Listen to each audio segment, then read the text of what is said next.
Hi guys, so I set the camera up in my hallway the best I could because that's going to be easiest for some of the recall and heel stuff we're going to do later. But it's going to be kind of hard to see me some of the time, but the point is I want you to watch the dog. The dog is the more important part. Turn around, buddy.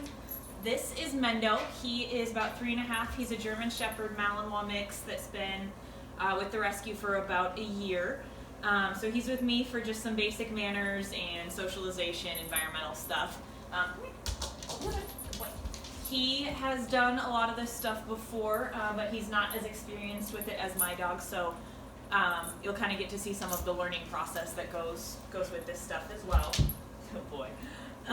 So the first thing we're going to do is the down. So I don't know if you can see, but this is what a down looks like. Down counts when elbows are on the floor. Both elbows have to be touching the ground. You'll see dogs that like to hover, so they'll go halfway down or 3/4 of the way, but their elbows won't quite touch. Do not mark or reward for anything that is not elbows on the ground and butt on the ground. So I am not super particular when teaching the down if it's a perfect like sphinx down, like a straight down, or if they take a hip or kind of relax into it. It doesn't really matter all that much when you're teaching it. You just want the idea of butt is down and elbows are down. There are a couple of ways to teach the down. One thing, I know we talked about this last time, but I just want to reiterate, you don't want to teach the down coming from a sit. So you don't want to do Lewis sit and then teach him into the down. Over time, that will collapse the down. So he will, or collapse the sit, excuse me. He'll start in the sit and then he'll be like, well, I always end up going down, so I'll just lay down. Is that the worst thing in the world? No, absolutely not. But there may be circumstances where you want him to sit and then, he'll do the down. So that being said, when they are going into the down, they can sit and then go down into it. You just don't want to cue sit and then cue down. So there are a couple ways to teach it. I teach it by luring, and that's when you put the treat to their face and guide them into it. So I'm going to get him up and moving, and then I'll show you what that looks like here in a second.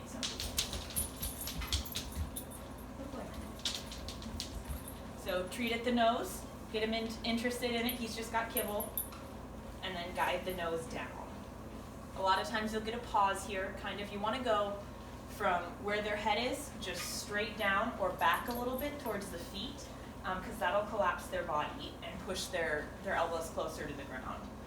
So a lot of dogs will kind of pause, yes, just like he did, and then fold into it. To get him up and moving again, since he didn't pop right back up, I'm just going to toss a treat.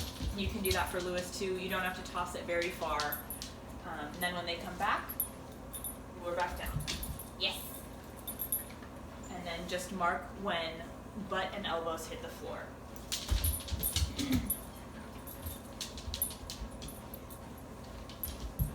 Yes. So do that a bunch of times. When you get to the point where when you lure, he's going to yes. To do it, that's when you add in the word. So we will do that here. Here, bud.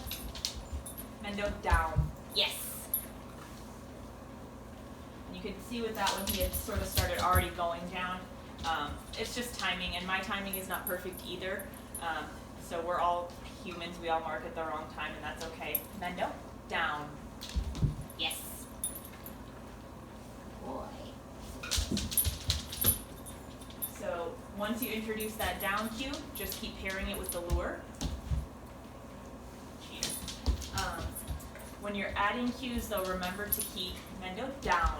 Yes. Keep the sort of sequence in order. So it's word, then a heartbeat, lure, heartbeat, yes, reward. So you want to make sure those are all distinct moments. You don't want to blur it together, because if you say the cue at the same time that you use the hand signal or the lure, the dog is just going to follow the motion. They're more body language oriented than auditory, and so if you're doing them at the same time, he's not going to listen to the down. He might pick it up eventually, but that's not going to be the primary piece of learning that's happening. So you want it to be word, lure, mark, treat.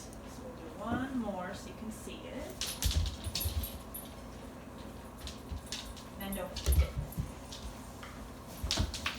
I know you're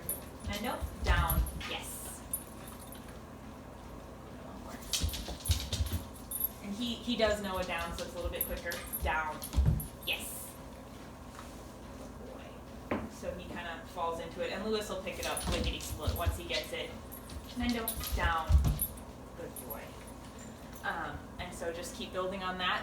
Teach it the same way that you did the sit. Just do those repetitions in those short periods of time all day long, and he'll get it pretty quick. And then once you know once he's doing down, and then you see him falling into it before that lure comes out, you can start fading the lure. So what that means is down, give him a little bit more time to sort of put it together.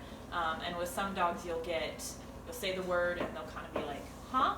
So take a little bit longer pause in there, and then guide him down, and you can fade it out that way. So word, pause, and he might figure it out and go into the down, and then you mark and reward and have a big party. So you give him a bunch of treats, like, have a great party, he's the best boy ever, and you can stop after that.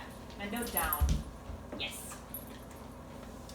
The thing to remember is that when you have a really, really, really, really good response, so, let's say you're just standing there and you say, Lewis, down, and he, boom, hits it right there.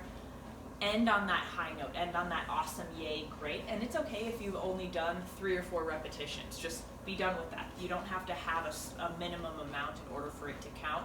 It's more quality over quantity. Good boy.